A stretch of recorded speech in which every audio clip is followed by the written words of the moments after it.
So good morning, everybody.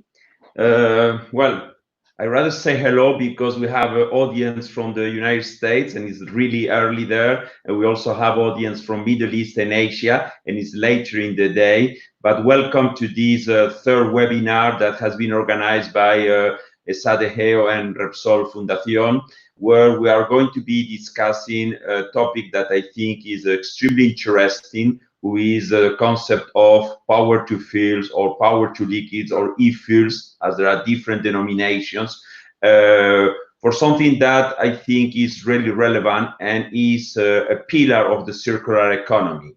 As we will see today, it is a very promising application for heavy transport, for maritime and aviation, where electric mobility is not an alternative, at least in the coming years.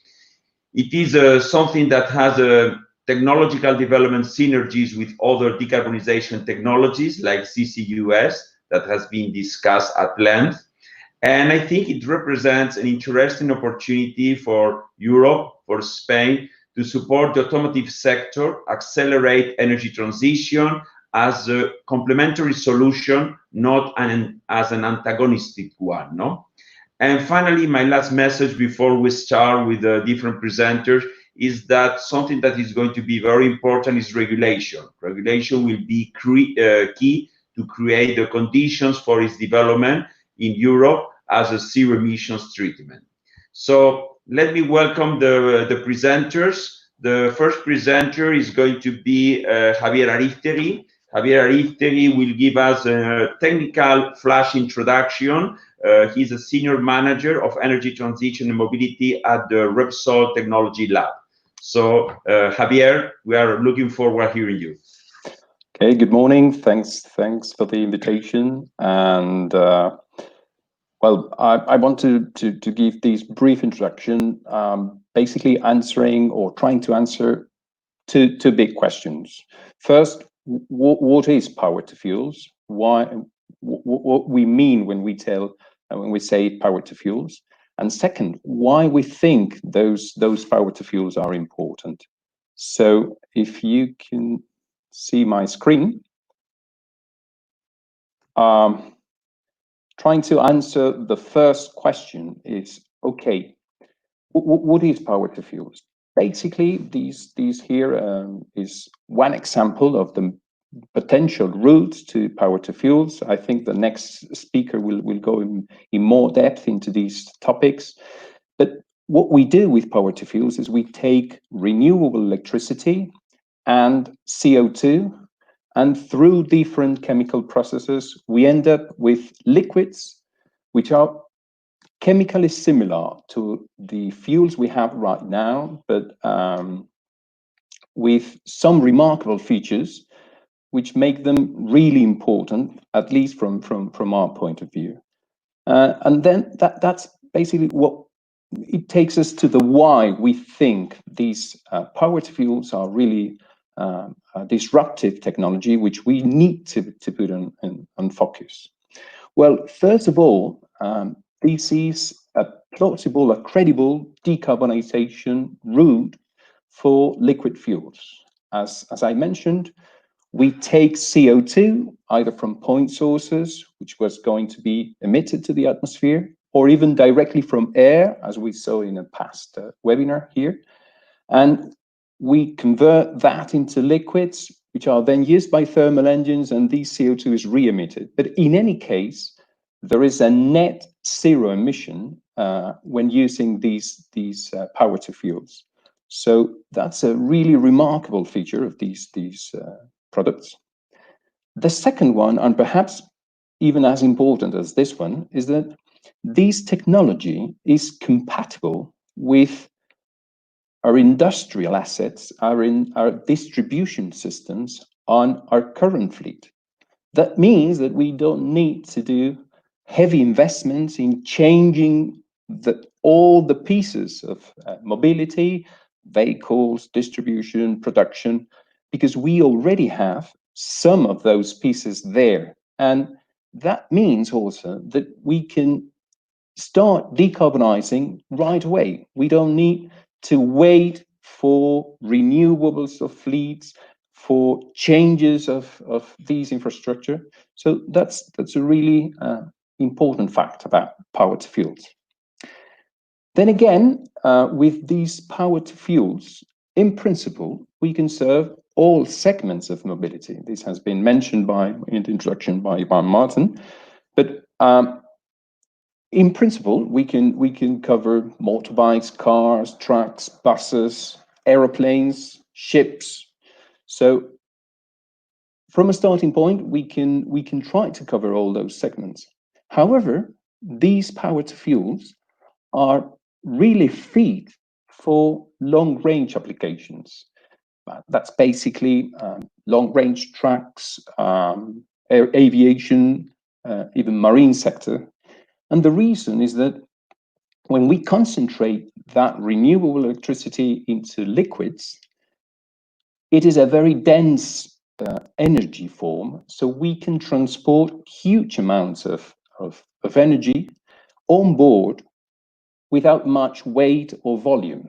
That means that for applications where refueling in the middle of the trip is out of the question, it is particularly interesting to use these type of low carbon liquids. Again, another remarkable feature is that since we use CO2, which we can recycle from the atmosphere, and we use renewable electricity, with worldwide has a huge potential, in principle, these type of fuels are not limited by the feedstocks they use. So again, it will take some time, but in principle, the potential of this solution to decarbonize mobility is not limited by the feedstock of the product. And finally, we're focusing on mobility. But again, as we'll see in a minute, the power to fuel plant can also produce things which are not fuels. Basically, we're talking about plastics, we're talking about lubricants, even gases. So again, these technology not only serves a certain purpose for mobility, but it can cover many other sectors and help to decarbonize those sectors. Just as an example of how we see these in Repsol, this is a picture trying to summarize how would a power-to-X plant would look like in a few years. And basically, as you can see here, it's an industry which takes renewable electricity and water to produce hydrogen. It takes CO2 either from point sources or from the air, and it converts those two feedstocks into liquids, which can serve mobility, which can serve lubricants, petrochemicals, we should maybe call them chemicals, gases, and again, as I mentioned before, as soon as those liquids get out of the factory, all the system, all the assets which are already in place are compatible with these products. So we can start the decarbonization route right away without doing heavy investments outside the battery limit of these factories. So I would say, and to summarize this introduction, that we can produce zero net emission fuels, taking all the advantage of already existing assets and strengths, such as the chemical industry, the automotive industry, and without major investments in some of those segments. So again, I would say the next speakers will go in much more depth into these uses, but it is a clear opportunity to decarbonize mobility and other sectors. Thank you very much for your attention. Good, thank you very much, Javier. You gave us a very short and to the point and clear introduction to the topic. What has been, I would say, my summary will be that we are in front of a credible decarbonization route for liquid fuels, that on top of that, it uses existing assets the distribution network, the vehicle fleet. So it's very nice transition. It has the potential to serve all segments of mobility. And finally, it's, as you say, it opens possibility for segments outside the mobility, gas and chemicals. Recently, I would like to ask a question before we go into the next presenter. Recently, I mean, Repsol announced a pilot or a demo plant that is going to be set up in Petronor facilities in Bilbao, in the Basque Country, and it has created a lot of attraction in the media and in the energy community. And my question would be, what are or which are going to be the future plans for Repsol after this demo plant? Okay, but as you can imagine, we are not still ready to jump to an industrial site and producing millions of liters of these products. And this demo plant should serve that purpose of closing the bridge between the pilot scale in the lab to the industrial scale. And if all the assumptions that we have done and can be checked in this demo plant, then the next step, the natural step, would be to start the engineering phase of a big industrial plant, provided we can produce these fuels in a competitive way and having proven the technology which will enable the production of these fuels. Good. So thank you very much, Javier. We'll have opportunity to ask you more questions afterwards. So now we are going to switch to the next presenter. The next presenter is Patrick Schmidt. Patrick Schmidt is a senior project manager at LBST, who is a reputed technology and strategy consultancy. And Patrick, the floor is yours. Yeah, thank you very much also for the invitation and opportunity to share an overview on power-to-liquid technologies and give some insights or some glimpses into our analysis.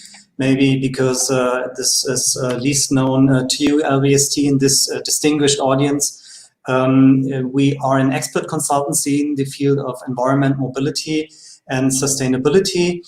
And we've been doing that for over 30 years. And to give you an idea about Power-to-X, we've been initiating back in 1986, one of the first power-to-gas projects at that time. That was Solar Hydrogen Bavaria. So we see things come in again, and it's very interesting to see the dynamic that had evolved recently on Power-to-X and notably on power-to-liquids, where we have been working on a couple of projects, notably on the aviation sector, and how this can be an option for the energy transition in this hard-to-abate sector. So we have been wondering why why just now PTL comes up in such an intensity after actually technologies are there for decades. And it seems to be a couple of factors, but they all boil down to, at least there is now some urgency seen and understood, well understood from the system reactions, that that it's high time to mitigate climate change, and solutions are needed to that end. But on the other hand, we have a good standard of living achieved in many parts of the world, and of course we'd like to continue that way. And there are applications that are very hard to electrify or hard to abate. So how to do an energy transition, for example, in an aircraft, as symbolized here. Or how can this be done in certain industries, chemical or the iron manufacturing industry.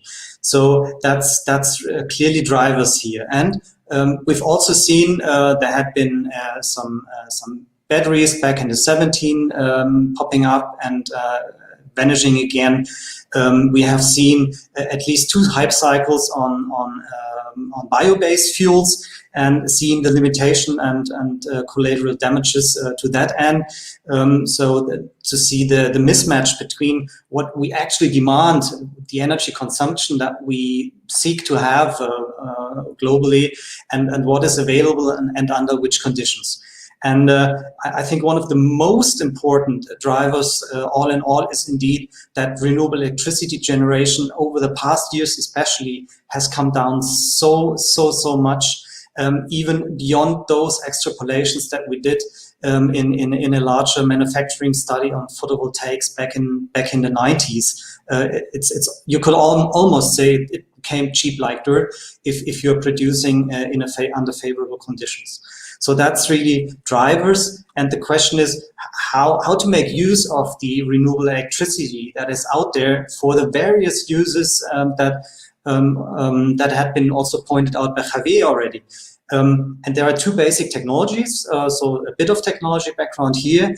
The one Javier was also hinting towards is the most well-known Fischer-Tropsch synthesis, which was developed here in Germany in the course of the 20s and 30 years in the last century. So a decade-old process, in fact, with the Fischer-Tropsch synthesis, but now in a position to replacing fossil primary energy that had been used in the past, which is still being used in South Africa, for example, mainly coal, to synthesize liquid fuels that have standard fuel specifications or even excel them and burning cleaner than a conventional fossil fuel can burn. The second source that it needed is, of course, some C source, some carbon source, and for the purpose of using that in the Fischer-Tropsch synthesis, it is needed that the CO2 is converted in a CO shift reaction. So you can't directly use the CO2 from whatever source you have, being it a point source or the air, extraction from air, but you need to have a reaction in between before going into the synthesis. So that's a bit of hurdle here. And there are also opportunities with newer technologies. I've shown here a low temperature electrolysis, but you could also apply a steam electrolysis or high temperature electrolysis, which reduces significantly the electricity needs, at least in the combination when using a point source for CO2. Because otherwise, if you're using direct air extraction, you would need the heat that is evolving from the Fischer-Tropsch synthesis. You would need this heat for the direct air capture. So the advantage of the high temperature electrolysis is not that pronounced anymore in comparison to a low temperature electrolysis. So that's been a bit techy. Basically, it's a Fischer-Tropsch reaction, and you get quite straight with very, very well-known, almost conventional refineries, you could produce the standard fuels you want. There's another route that's called the Methanol Route, which gained a lot of attraction here in Germany in the discussions and also in the proposals table for larger pilots and demos. Here you have as a centerpiece for the synthesis a methanol synthesis, and then a couple of conversion and upgrading processes following converting the methanol to either a methanol to gasoline, a methanol to olefins, or a methanol to jet fuel, which is also part of the olefins. And this conversion, the second step from methanol to X, that to a very large extent are existing processes, large scale existing in petrochemical industry, for example. So that is quite well established, in fact. And there's a good track record already with methanol synthesis in a project in Iceland using renewable geothermal power and the CO2 from a geothermal source there. And the advantage over the Fischer-Tropsch process with the methanol route is that you can use the CO2 directly in the methanol synthesis, so no need of this conversion from CO2 to CO in this case. So that's an advantage. And what people discuss and what always is the case for considering ventures to the end of PTL, developing projects, is the question, what do I want to achieve? Because here with this process, you get an intermediate product that is methanol. You could also use for things that are more like the chemical industry. So methanol is very much a platform chemical, which can be converted to many other chemicals and things that we need in this industrialized world. So that's an option. Of course, with the crude from a Fischer-Tropsch reaction, you can also go into the different routes, and that's then more of a, what is my strategy, what is my roadmap, where do I and my sector want to develop further, and then choose from there whether a methanol route may come more handy than a Fischer-Tropsch route. So that's so far for the process as they cling together. Let's see where they are technology readiness-wise. Is that still pie in the sky? Is that still research, whatever? And typically from aviation, we know the TRL scale, the technology readiness level scales, which go from 1 to 9. So 1 is the lowest, which is really like, yes, there is a theoretical concept, and 9 would be like, you can actually, it's there. You could go to some stakeholder, you can buy that. It doesn't mean it's commercial yet, but at least the technology had been proven in the right environment, and almost also in the right scale. Scale, of course, is that there can be many scales, and that's an advantage for these power to X pathways, because you can start at really, really low scales. Like here, first row, the hydrogen production, you can go to very low quantities and up to very high quantities. But of course, there needs to be some lessons learned. There had been bigger units of electrolyzers back in the 70s, 80s, and we still have to gain traction there again to have these industrialized at these unit sizes. But otherwise, it's a 9. So that's let's say standard off the shelf. You can get low temperature electrolyzers for methane production. There's a small limitation if you want to use direct air capture. That is in development, which had been developed very recently only, but which has moved very fast along the technology ripeness curve. Still, there is a need for further upscaling that on a per unit if you want to multi-megawatt, hundreds megawatts, or even gigawatt scales. There is still some way to go, and quite similar is if you want to produce gasoline or diesel. As I said, in principle, you could choose between methanol route or Fischer-Tropsch route. Typically, in the past, you would have preferred gasoline using the methanol route and diesel using the Fischer-Tropsch route, but that's some kind of, with the new developments and research and developments going on there, seems to be more and more becoming a mixed picture. But to keep it simple, it's actually very much advanced as well, besides some components that are needed in the mid to long-term future, or that give an opportunity, like the solid oxide electrolysis cell, the high temperature electrolyzer, that give you some opportunities towards reducing energy demands, or the reverse water gas shift reaction, which is very well established actually, but at much smaller scales than we would need in order for these hundreds megawatts and gigawatt sizes of plants. So there had been lots of development. It's moving fast, and giving the word to opportunities, energy demand. I'd like to give you a brief overview on the different energy efficiencies or energy needs that are attributed to the various ways of producing power to X. I'm opening the scope here because I think it's important to compare the different options. Clear is, in the beginning, it's always renewable electricity. But then the question is, what do you do with the hydrogen that is produced from the renewable electricity? Is it directly hydrogen or a liquefied hydrogen, or an organic compound, LOHC, for example, like an organic compound where hydrogen is bound in? There you have very high efficiencies, because that's least processing that is needed in order to have these fuels or chemicals available.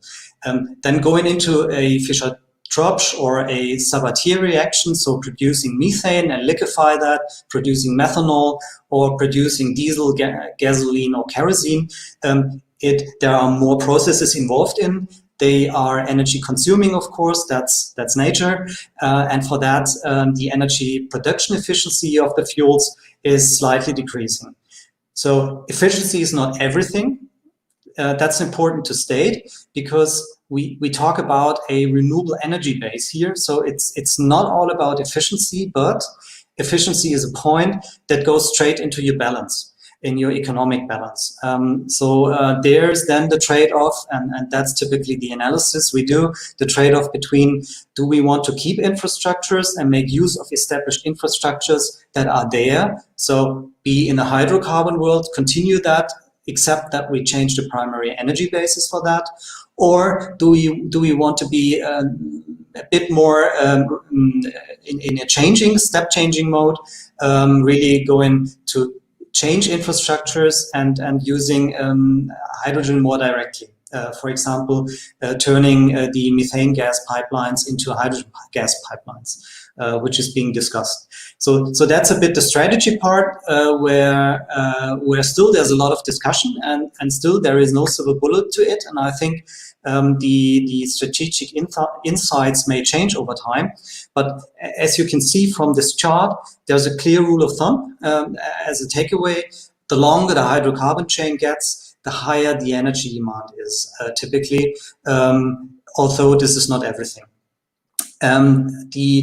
This is just showing the well-to-tank part. So what is the energy effort for producing the fuel? The other part of the picture, of course, is the use of the fuel in any application. And if you use the hydrogen in a fuel cell application, especially if you go in towards urban applications or dynamic applications, then you have a higher efficiency in the use because of the fuel cell, because of hybridization that you can do, recuperation of dynamic processes. So there is behind that a second layer of efficiency that plays in hands of a direct use of hydrogen. But that obviously is subject to the application, and it's clear, and I'm showing here the truck application for that reason, and we'll have a presentation later on aviation. It's clear that there are hard to abate applications where it's not that easy to electrify, to put in either batteries and or fuel cells and using that in electric motors. And for those applications, it's very important to very detailed look into what are the opportunities for power to X, for power to liquids, for power to methane here. And I will not jump into the details. You will have the opportunity to get the slides later on for detailed digestion. It just gives you a glimpse of fossil options on the left-hand side of the chart, showing different means of fossil-based diesel, methane, hydrogen, and electricity production for a battery catenary vehicle trucks. And on the right-hand side, renewables, including one case for a French grid mix, including nuclear, but all on the right side is renewable power. And you see clearly greenhouse gas balance-wise, and that's what Javier showed already in the morning. This makes that almost CO2 neutral. And what you see left here, what you see as minor contributions to the greenhouse gases, so some less than 10% that are there, is simply due to the fact that we calculated here grid mixes for auxiliary energy needs, like the operation of a hydrogen refueling station or of an LNG refueling station or of the PTL diesel filling station that plays in here. Because that's a short-term assessment. Looking further into the future, you could almost speak about zero emissions here, at least for the greenhouse part. Of course, note, because this is a French slide, we did that for a French industry association. The grid mix does come with a very low greenhouse gas emission, but their attributes to that are radioactive waste, and we shouldn't omit any important environmental dimensions here. As I said, there had been a rush of really going into deployment of power to liquids, and that's simply a very small extraction of what we have been following for more than 5 years in the PTX scene. Most of them at the moment we find in Germany as a general statement. The Netherlands and the Scandinavians are very much following that. There is big discussion lately. I think since 1 year, we introduced the PTL for aviation study to ICAO in 2017. Yeah, I think 2018. Since that, there is hefty discussion about using power to liquids in aviation, and for that has been taken up in Europe very much. And you see that there are a number of projects already going into 2-digit, 3-digit, and even 4-digit megawatt scales. And we hear a bit about the Copenhagen, connected to Copenhagen PTX. We'll hear a bit later on in a presentation by Esben, so he can give some insights on the markets they are aiming there. So far, that's been a quick running through that, and I think most important for me, for you to take with you is that PTL, especially PTL, is notably a solution for those applications that really have a hard life in electrifying that. Most components are fully commercially available, maybe not at the size yet needed, and improvements are still needed for the more advanced ones. But we see that there is good development pace on that. There are first large-scale projects. I just shown just a few of them in very big consortia with very credible players in there, and Repsol already indicated their activities as well. We need to be clear that the costs are very high in the beginning. Albeit we will not start with a 20, 50, 80% share of that production cost, but only with a very small share that may increase over time. So the initially very high production cost shouldn't hold us back from entering and making the same learning curve. And we see that potential for that, making the same learning curve as we observed in the field of photovoltaics, because it's planar technologies, the electrolyzer, the fuel cell, that behave in a production increasing manner, behave very much, or could behave very much like a photovoltaic panel production. And what is important, I've shown that, is sustainability performance that can be outstanding compared to most alternatives, or almost all alternatives, but that needs to be safeguarded, of course. And that's also a discussion, what do we want to allow in the short, medium term in order to reduce costs. And we had this CCU hint already in the discussion. So does it have to be from air, extracted from air right from the beginning? How much do we want to risk lock-in effects with established fossil use practices? So how do we deal with that? Then the big question really is the regulatory. Ivan already said regulatory is key because if you want to go into deployment, if you want to do joint ventures, you need long-term offtake agreements. Otherwise, you're not bankable. You have high risk burdens for the cost of capital, and that will really make your life hard or doesn't take off anyway.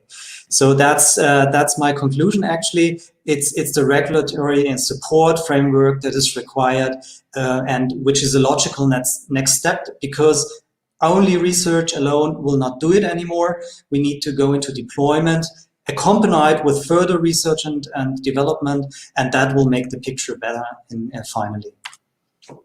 So thank you so far. I'm happy to discuss and looking for your questions. Sorry, thank you very much, Patrick. I think you insisted on that PTL is an option for hard to electrify and hard to abate uses. And you say something that is very important, that deployment is important for technology improvement, for industrialization, and for cost reduction. No? You mentioned also the need for a tangible and supportive regulatory framework.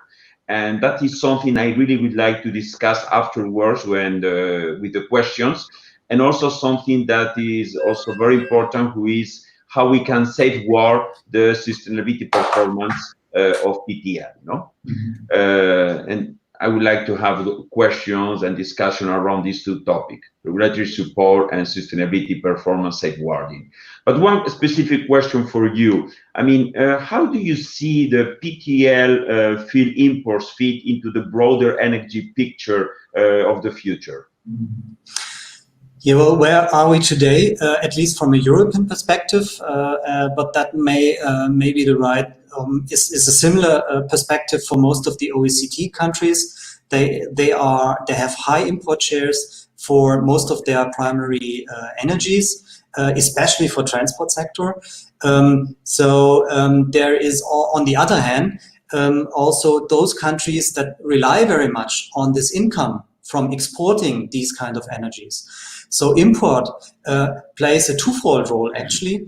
For the one, there is now an opportunity for countries like Europe, the US, Australia, to have a bit more of a domestic production with those renewables, which gives which is a robustness opportunity for an energy system from an energy system point of view, but also for the exporters to see that there is an opportunity for them to have a business in future based on renewable fuels and on the requirements that are increasingly increasing with regards to environment and renewable use in the different regulatories across the world, especially in OECD countries.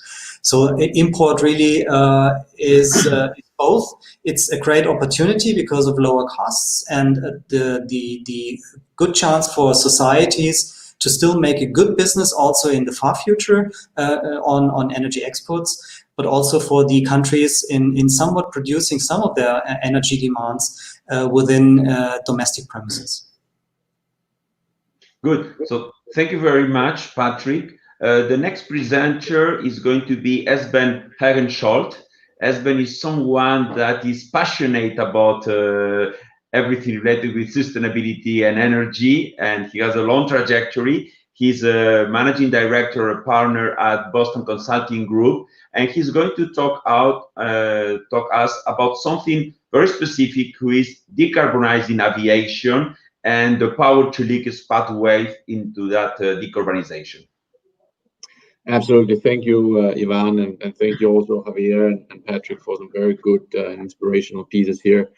I'll try and make my contribution here rather short. I had prepared a bit longer, but I'll try, Ivan, and make it rather short, so we also have some time for the Q&A, which I think will be an important part of this. So what I'm going to talk about today is, I see I don't share my screen here.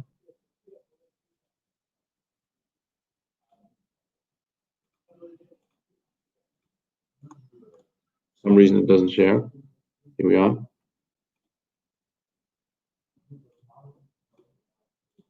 Here we are.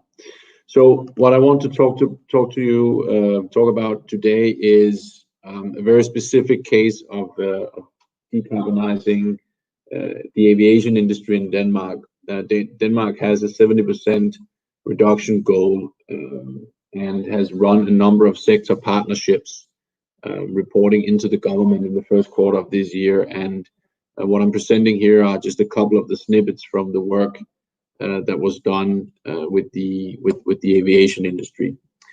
I won't go through all of it today, but what I think is relevant to highlight is just picking up of what Patrick talked about around focusing power to liquids on the areas that are really hard to abate, where we cannot directly electrify. We think that's very important.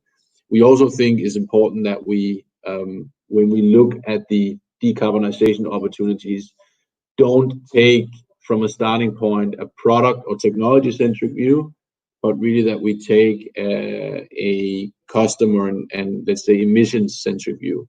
So we always start with what is the full set of levers to decarbonize or to abate within a given sector. And here we've taken aviation. You can do things on modal shift. There can be activities that you can fly but doesn't necessarily need to fly. You need to look at efficiency opportunities. This can be operational efficiency in the way you do your in-flight. It could be operational efficiencies on the ground. It could be the way you do your trimmings. It can be the fleet you have. Clearly, newer aircraft will have lower emission factors, and then it could be route optimization. Again, these are less sexy, and I know less technologically fancy levers, but they're very important because they are typically economically beneficial. So they will allow you to help fund the journey into the step change of next generation fuels. And we see really a range of alternative fuels, and I'll spend a little bit more time on the electro-kerosene, which is the main route that we're suggesting here. But really, it's a range of opportunities with different types of biofuel or biomethane based fuels.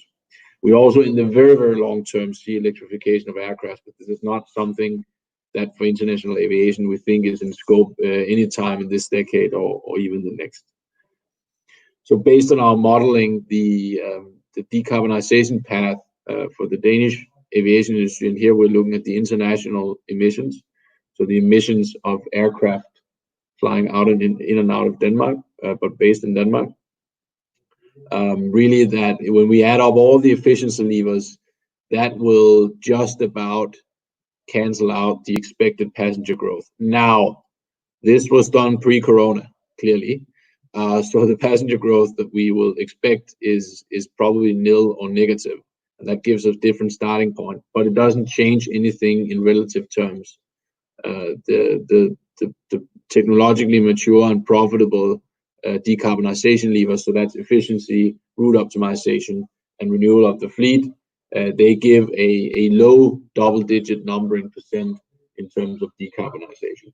If we want to make step change abatements in aviation, we need next generation fuels, which is of course also the conversation today. Just catching up a little bit on time, I think what's interesting in the Danish situation is actually that the electro fuels are the second wave. The first wave, and we can do this in Denmark because we have a very well built out biogas system. We have a big agricultural sector that provides a lot of organic waste, and we have a running biogas sector. That biogas today is being injected into the grid, and there's a higher value opportunity to use it for fuel, where you could upgrade to biomethane and convert biomethane eventually into fuels and e-kerosene based on syngas in a gas to liquid plant. And then in the long term, and I think that's the beauty of this particular project, is that we actually see electro fuels coexisting. We recognize, of course, and I think Javier mentioned that in his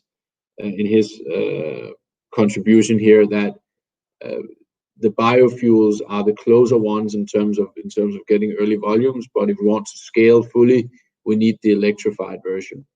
And in this case here, it is based on point source emissions CO2 and likely offshore wind plus electrolysis based hydrogen. Now I realize that now I'm the third contributor here that's showing one of these diagrams.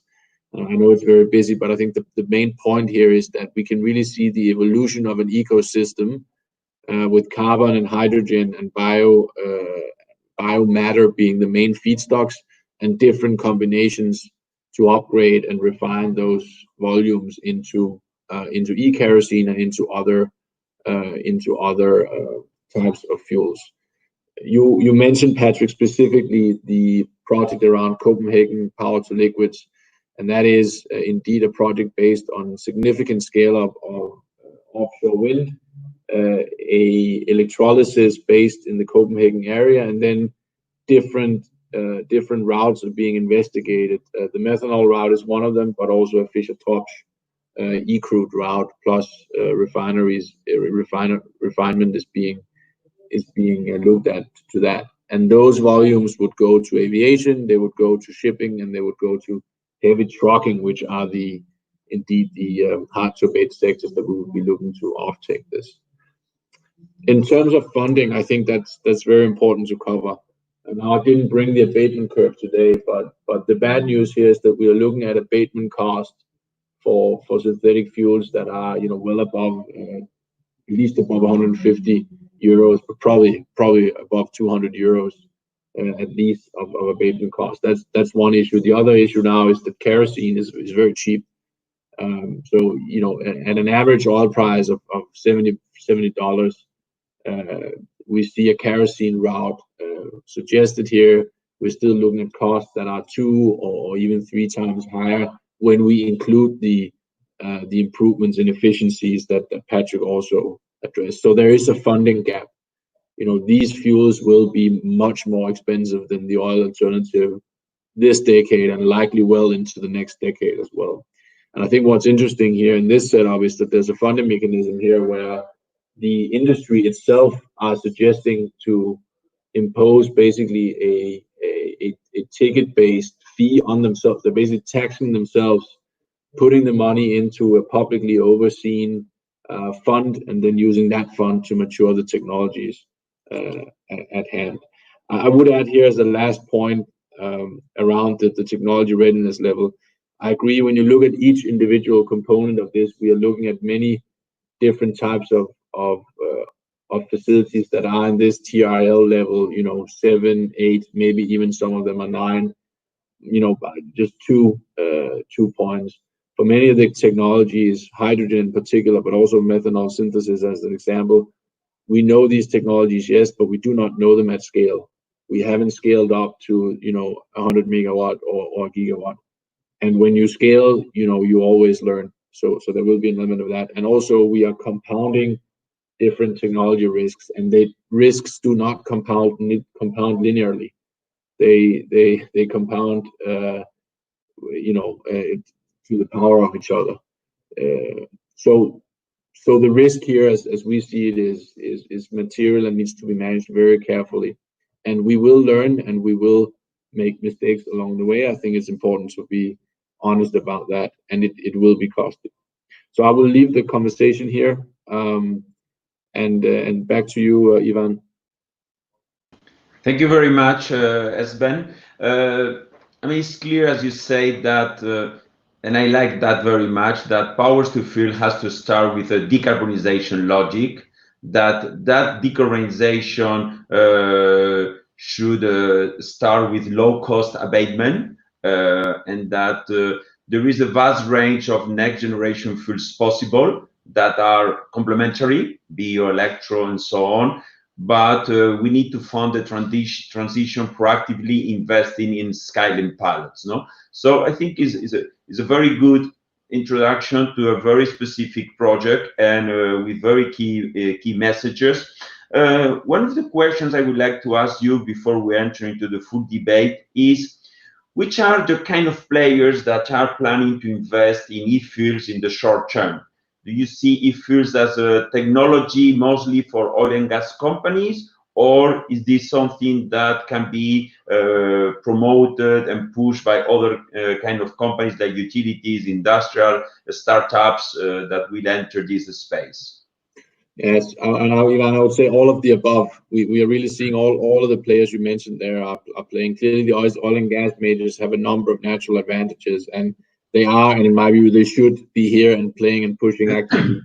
I think the power utilities have an interesting role to play because they are able to scale low-cost renewables, and they can do that better than anybody else in that, coming from that sector. And that ability to make integrated concepts around renewable power and electrolyzers and optimizing that power to gas element is something where we see the utilities play a role. We see a number of startups, many of the VC funds have significant startups, either, technologically specific around the new electrolyzer or conversion technologies or similar. So there's a lot of investment in this. And then I think one player that you didn't mention, Ivan, which I think is important, is the chemical majors, right? Either on the infrastructure part of the industrial gases majors, or the chemical companies, the BASFs of this world. I also believe will play a significant role. They have the capabilities to manage difficult and complex, multi-molecule strings in an integrated way. So we believe that there will be all of the above, And that's why the consortia are so important. And the critical part of the consortia is really getting a customer who will offtake volume at a price. This is what will move it forward, is long contracts, volume and price specific. Okay. Thank you very much, Sven. I will start with one question for all the three presenters, and I would like a very short answer, I mean, really bullets, no? And then I have selected 3 questions coming from the audience, and then we'll finalize with a headline that I will ask you for a headline. So be prepared. So the first question for all of you, and please answer in a bullet way because we don't have too much time. The first question is, what is required to accelerate the deployment of the PTL technology and to be able to reduce the cost? So maybe starting by Javier, then Patrick, and then Sven. Well, I believe, first of all, is the willingness, and I think quite a lot of companies are showing willingness. And the second, I would say, will link to something we will discuss later probably. It's this needs some regulatory framework advancements which are not in place, and that will create the opportunity. And obviously, we will need the technological development in order to bring down those costs and to make these a plausible solution for everyone. So I would say those 3 points are the main points. Okay. Patrick? Yeah, not much to add actually. It's regulatory, definitely, and in a way also further massive deployment of renewable electricity, because that's the prerequisite. If there is no renewable electricity, it's a bit pie over the sky discussion. Yeah, and adding to that, I completely agree. But I would add the point around getting the customers involved and understanding the big off-takers, what their needs are, and getting them involved to secure volumes and prices. That is what will drive it forward. Okay, fantastic. So okay, let me start with one question from the audience. Ignacio Palau is asking how to move forward and obtain a real C reduction. Maybe I can give a short answer. The reduction in the CO2 emissions is done by substituting fossil energies. So you take a carbon neutral fuel and replace and substitute a fossil fuel and not using that, and that's the real reduction. So that's actually the point. Good. There is Florian Forster, who is asking whether PTL fuels would qualify to generate carbon credits. I think I can maybe chip in on that, and I also think that was probably the background for the point from Ignacio, right? Of course, the carbon molecule, depending on where we get it from, will have, you know, a more or less clean net footprint. If it's direct air capture, it's fully green. If it's carbon captured from an emission that we would have had anyway, it's possibly green depending on your. But if it's fossil, of course, it doesn't bring us so much further. That's why I think the point capture on biomass plants, on waste plants, are the most interesting ones at the moment, and direct air capture is the long-term silver bullet. Okay. I hope that answers the question. So the third question I got from the audience is from Diego Herrero from Tubacex, and the question is directed to Javier. He says, what is the scalability speed, and are there any limits in terms of critical materials like silver for solar panels or rare earths for windmill? The speed of the scalability, it's something we're assuming right now. We need to get hands-on work and see what the real speed. But in principle, we think that during these decade we can possibly scale up to industrial plants. So that's our thinking right now. So although it seems as perhaps a slow way, industrial projects tend to take quite some years. So for sure, our intention is to do that in this decade. having said that, and I think both Esben and to some extent Patrick has touched the point, we do already have some solutions in the middle, so we don't need to wait 10 years to have these solutions, or the bio-based solutions taking care of all those, I think Patrick called them collateral damages. But still, they are a realistic approach. So we do have some solutions short term. And finally, touching the critical materials side, I would say we are in a similar position to renewable electricity. Oh, yes, we need more renewable electricity, and I think Patrick made the point that it's not as efficient as using the renewable electricity directly, but still, those materials do not seem like showstoppers right now. We need to be careful of these things all the time, but we don't think that should be a showstopper for deployment. Good. So one question for any of you. How would you reply to the detractors of this technology, who some of them argue that using vast amounts of renewable energy to convert CO2 into fossil fuels could take a large toll on climate initiatives? I think there are some merits to the criticism, and I think it comes down to where we use that fuel. And it's back to I talked about an abatement curve. Every company and every society needs an abatement curve and needs carefully to think about where it deploys its renewable power. And the synthetic fuels are not on the left-hand side of that curve. They aren't. Mm-hmm. So for me, it's about, and that's possibly then also my final point, Ivan, that you asked for. It's about the phasing. It's about being selective in electrofuels. For aviation, phasing will be key. It's about delivering meaningful abatements in this decade, but really it's about maturing technologies for the next decades where it will be needed. And I think going too fast or going in the wrong direction is very costly. And I think it's good to be ambitious, but Rome was not built in a day. These technologies will need to mature. If I may add something to that, and perhaps coming back to what Esben has told us, we tend to analyze things from a product view, and I think he cautioned us not to do that and to see from a client view.